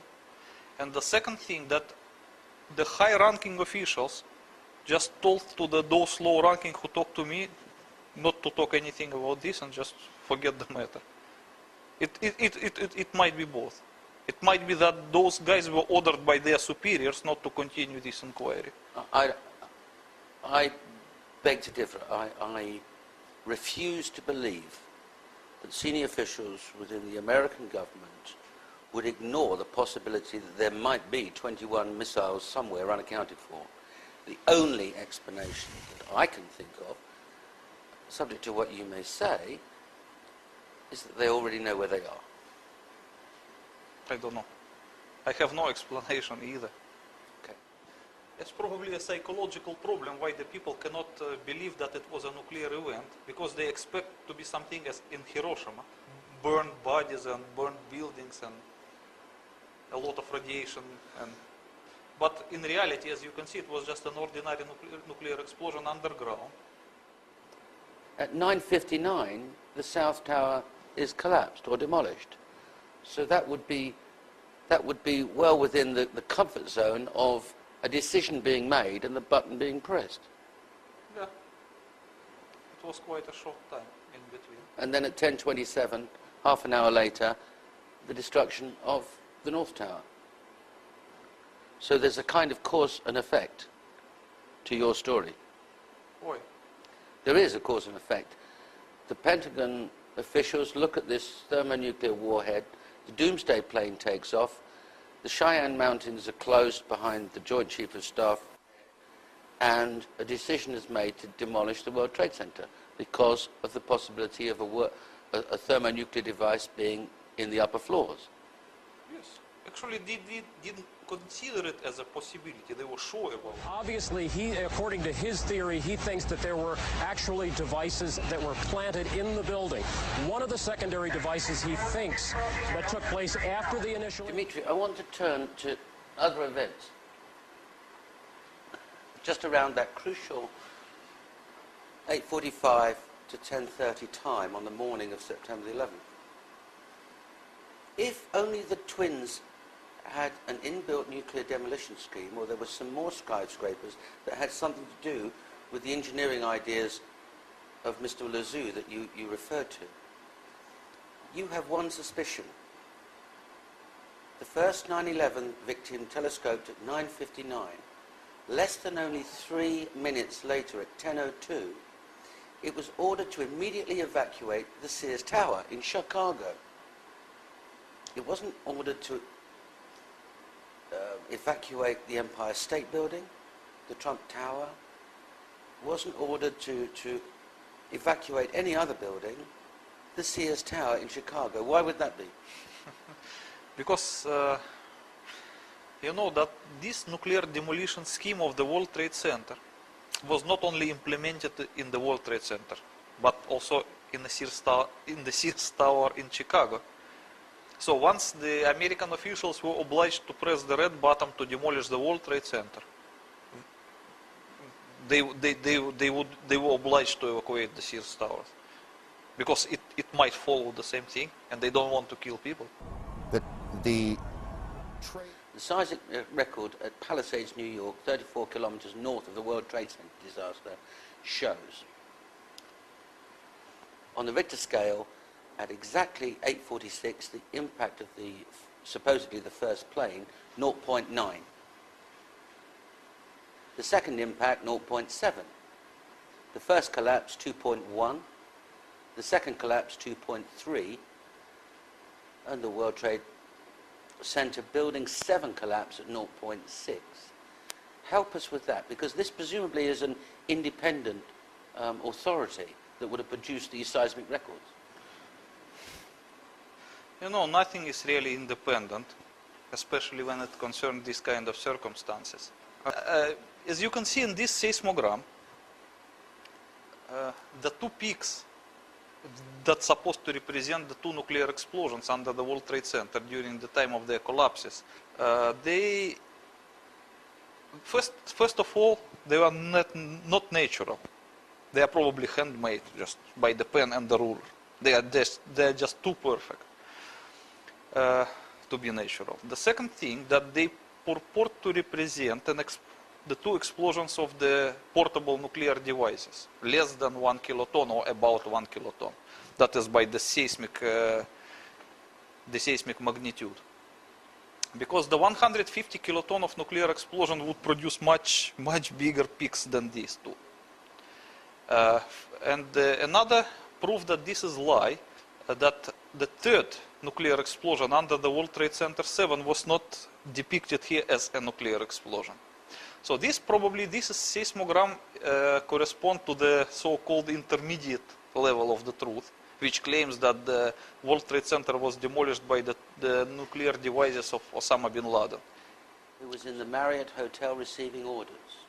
When he ran outside to go to the South Tower, he felt the ground shaking underneath him. He looked up and the South Tower was collapsing. He ran to join his colleagues along by the North Tower. Half an hour later, he testifies that the ground was shaking like a train running by underneath, and the North Tower collapsed.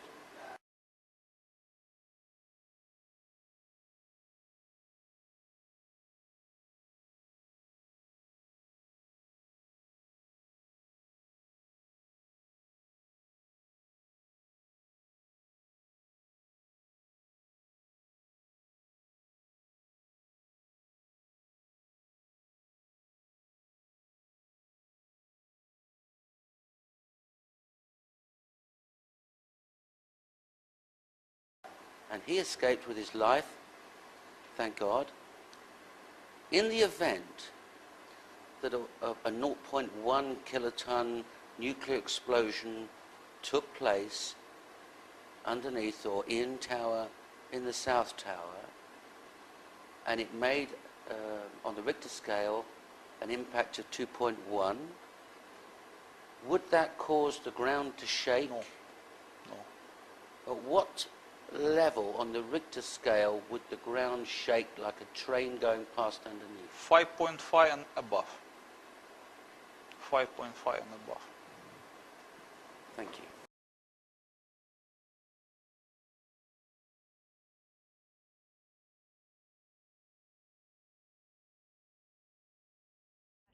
when suddenly you saw the top of the building start to shake, top of the building start to shake, top of the building start to shake, top of the building start to shake, top of the building start to shake, top of the building start to shake, top of the building start to shake.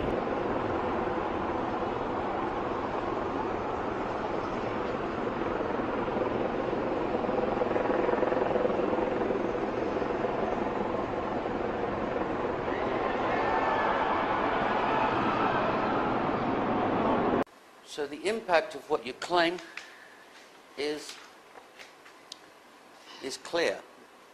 So you asked me your question, how would the foreign government treat the available seismograms? Okay. They will treat them in the same way, they will misinterpret it. So those people whose profession is to interpret the seismogram, they will say that, look, it doesn't correspond to the 1 kiloton portable nuclear device, it's at least 150 kiloton or about that. So their superiors tell them that, please, keep shut your mouth, and they will just make the discovery, you know, corresponding the official version of events. That's easy. Did you see what happened? What happened? Well, I was in the past train, and there was a huge explosion sound. Everyone came out. A large section of the building is blown out, around like the 80th floor. Was it hit by something, or was it something inside? It was inside. Because it looked out, everything was coming out. No second plane. It was a bomb. Bombed in the building, not second plane. It was a bomb. Who said the second plane? That's what we're told. The second plane. No, we saw it on television. I saw everything. The design of planned attacks on buildings inside the U.S. and how operatives were directed to carry them out. That is valuable information for those of us who have the responsibility to protect the American people. He told us the operatives had been instructed to ensure that the explosives went off at a point that was high enough to prevent people trapped above from escaping.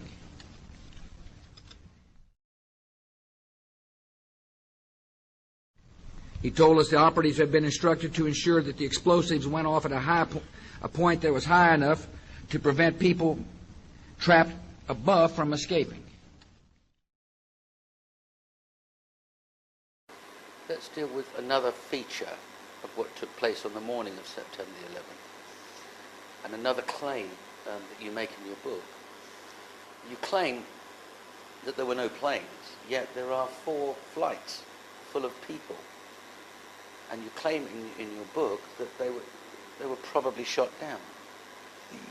I believe that 2 planes that supposed to hit the World Trade Center Twin Towers, allegedly, they were just stolen, they were empty, and they were just sunk in some way in Atlantic Ocean, just to hide the evidence.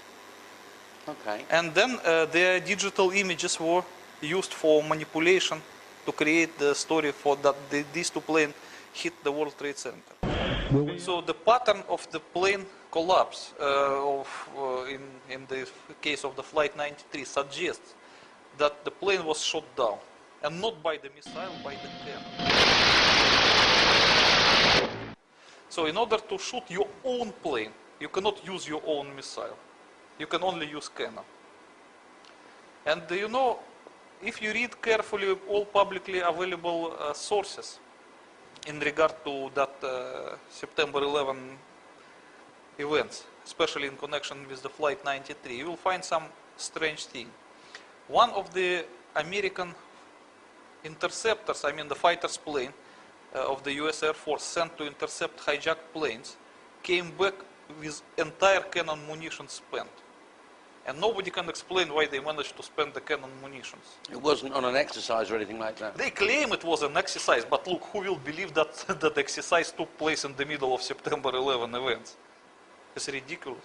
Or the people who attacked the United States in New York, shot down the plane over Pennsylvania, shot down the plane over Pennsylvania, shot down the plane over Pennsylvania. I do not believe that the American government was a September 11 perpetrator. I'm sure that it was a victim put in extremely desperate situation that has no other way than to be indulged in that kind of cover-up. I understand. Dimitri, I have pressed you on the American position September the 12th, 2001 onwards, what would you conclude the various discussions between the American government and the Israelis, the American government and the British, and the American government and the French, and the American government and the Russians? You know, it's not easy to answer this question. I could testify only to what I know for sure. And the most part of this book describes what I know for sure. As I promised, I explain in this book who did it and how he did it. So when it comes to the consequences, discussions behind closed doors is a mere speculation. I don't know, because I was not a witness of that. So we can only guess. And you look at the list of 10 most wanted, you will not notice that the FBI charges Osama bin Laden with September 11 perpetration, because the FBI admit they have no evidence against Osama bin Laden whatsoever. So it's a very complicated situation. The FBI claims one thing, the September 11 Commission report claims another thing, and the reality shows third thing. So. Okay, but one thing's for sure, the consequences of 9/11 have spread across the world to Afghanistan and Iraq. Many Iraqis have lost their lives, and many Afghanistanis have lost their lives as a result directly of 9/11. Okay, let's consider it more carefully. The FBI clearly stated that Osama bin Laden has nothing to do with September 11. At least they don't have any incriminating evidence to charge him as such. And as 10 most wanted person, he is wanted only for the bombings of US embassies in Kenya and Tanzania, but not for the September 11. But in the same time, as you remember that immediately after September 11, Americans went to war against Afghanistan, allegedly to capture Osama bin Laden in connection with September 11, which contradicts each other. It means the September 11 Commission report contradicts the FBI statement, and the actual war against Afghanistan also contradicts the FBI evidence. And when we talk about the war in Iraq, it's vice versa. The report of September 11 Commission does not link Saddam Hussein to September 11. Nonetheless, the Americans went to Iraq to fight and to look for the weapons of mass destruction. Which in 8 years they haven't found. Yes, because they don't have any. But still they are looking for it, as you can see. So this is very difficult to answer your question. Okay. As you can expect, at first the cavities were filled with some liquid hot material, which resulted partly from the melted material, so from cooling down of the gaseous materials. And these extremely hot liquid materials will just retain some temperature for about a year, and eventually they will cool down and set as a solid matter. Which explains the molten steel that was found 3 months afterwards. Yes, because the 150 kiloton will produce a lot of energy, so it will be like a pot with a hot matter, which it takes some time to cool down. Can you imagine the 100 meters deep cavity filled with this kind of thing? It may take a year to eventually cool down. Out still on the rubble, it's still I believe 1100 degrees. The guy's boots just melt within a few hours. But here we are 8 years on. Do I take it that it's been filled with some material? Yes, definitely, because they have to fill it with something which first of all will prevent the radioactivity injuring the people on the surface. And secondly, they have to fill it anyways because they can't afford to keep the cavity in the middle of the city because it might cause collapse of some construction. It's dangerous, so they have to fix it anyways. So what would they fill it with? Concrete maybe? I don't know, probably. Maybe concrete mixed with something which will absorb the radioactivity.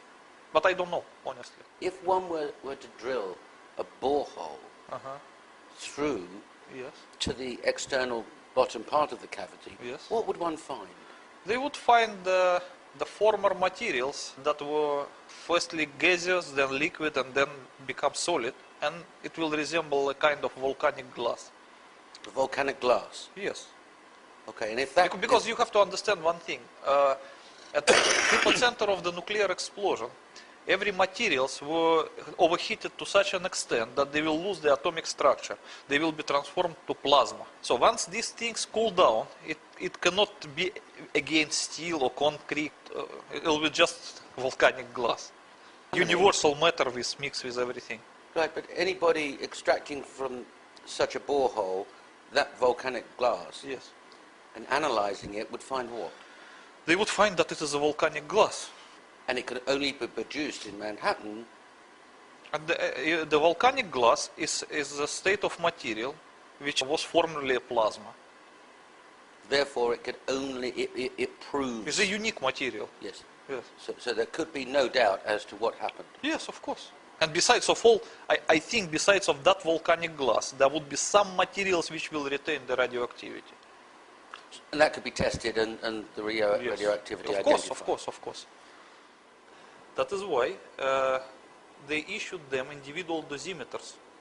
But they didn't say that they are dosimeters. They say that is a certain devices for control that kind of quality of a mini Geiger counter. Yes, it's like described in this article, and you can see in these photographs. It was a very rare article. I also mentioned it in my book. As you can see that someone admitted that during cleanup works on ground zero, there were some alleged air monitors attached individually to everybody in the morning, and which have to be taken from him at the evening for alleged recalibration. Okay, but look, it doesn't look serious. It was just individual dosimeters which were taken every evening to take readings from them and just to calculate the summary radiation doses for each worker. So once the officials appointed to secretly monitor the radiation dose see that someone is acquiring close to the digit that he will soon feel sick, they remove him under some pretext from ground zero. Let's say transfer him to some other work, which is not dangerous in that sense. So they monitor it, and they never allow anyone to accumulate more than 50 Roentgens. That is for sure. That's why no one in ground zero suffered from acute radiation sickness. But the chronic radiation sickness, that is another thing. As you know, that radiation has three main parts: gamma radiation, beta radiation, and alpha radiation. So the gamma radiation is a penetrative radiation. Yes. It will penetrate everything, including hazmat suit. So the hazmat suit cannot protect you from gamma radiation. It's the same way it will penetrate it. Sure. So all dosimeters used to measure only gamma radiation as the most dangerous. So let's say that there is a radioactively contaminated area, and some person came there with the dosimeter and he measured the level of radiation, which is 10 Roentgen per hour. That is only for the gamma part, not for any other. So because when people go to work there using the means of individual protection, they have to count that the means of individual protection will not help against gamma radiation. So they still have to observe the safe dose. Yes. Okay. But it's not the same thing when it comes to alpha and beta radiation. Alpha and beta radiation, they are more dangerous than gamma, but they cannot penetrate the suit. And sometimes they cannot even penetrate your skin, because the human body is covered by the thin layer of the dead skin, which can stop the most dangerous alpha radiation. But when people work unprotected on ground zero, they will not be injured by gamma radiation, because they observe secretly the dosage of the gamma radiation. But the people will still inhale or ingest the radioactive vapor, which contains alpha and beta radiation, which will continue to irradiate them from inside the body. And this causes chronic radiation sickness. The effects will not be immediately noticeable, because it's a slow process. But slowly but surely, after 1 or 2 years, their body will be damaged beyond repair by the inner radiation. And this happened because they were not issued hazmat suits. But the FBI agents, they know this. So John Walcott and his friends, yes, at some stage, must have been sitting in front of a doctor who knew exactly what was wrong with him. I know the fires underneath continued for 3-4 months, as you said they would. There were no actually fires underneath. There was not fires. They were just extremely hot material. molten steel? Not only molten steel, molten rock, anything molten, but not fires. Okay, okay. But because it was extremely hot, it was presented to public as underground fires, but they were not. Okay. Because you said it's gone from thousands of degrees. There's nothing to cool it down quickly, so it lasts a long time, and the burning steel. But how long would the vapors last? How long? The vapors would, as long as it is hot, it will just release some vapors. All right, well, let's talk more about the medical impact of the radiation, the radiation, the vapors coming from the ground. They were seen from space, and in fact identified. You're talking about? I'm talking about the shots from oversaw that saw these vapors for some time, and you observe in your book that they're not black smoke. No, they're because white. it's not smoke; it's a vapor. Right. It's white. You also observe hotspots in precisely the 3 places where you say nuclear devices were activated. One under WT7. Yes, we have it. But this is not my observation. I just found it published at the internet by someone else, and I thought that yes, the hotspots, as you see, they exactly correspond with the position of nuclear devices. And in fact, they record temperatures way exceeding the temperatures created by burning kerosene weeks afterwards. Yes. And your position is that there's no other explanation for those hotspots being where they are. You cannot create such a high temperature, 100 meters below the ground, that could sustain itself for a few months, unless you use a thermonuclear explosion of over 100 kilotons. What else it could be? Where you can get such a big energy to sustain these temperatures for such a long time? They would laugh at you if nobody had drawn the conclusions that you've drawn, that the 9/11 Commission report is wrong, doesn't address and answer questions that you've answered, and other people are reaching the same conclusions. Yes, of course. There are a lot of people who attempted to search for September 11 truth independently, and they arrived to similar conclusions as mine, with the one difference. They did not know for sure that there was a nuclear demolition scheme of the World Trade Center, while I knew it for sure from my former service in the Soviet military. That makes the difference. So it means they were guessing, and they arrived to the same point. But I didn't need to guess, I know it for sure. But there's something else that makes your book unique. And we'll come to that later, but that is that you are going to name the perpetrators of the 9/11 tragedy.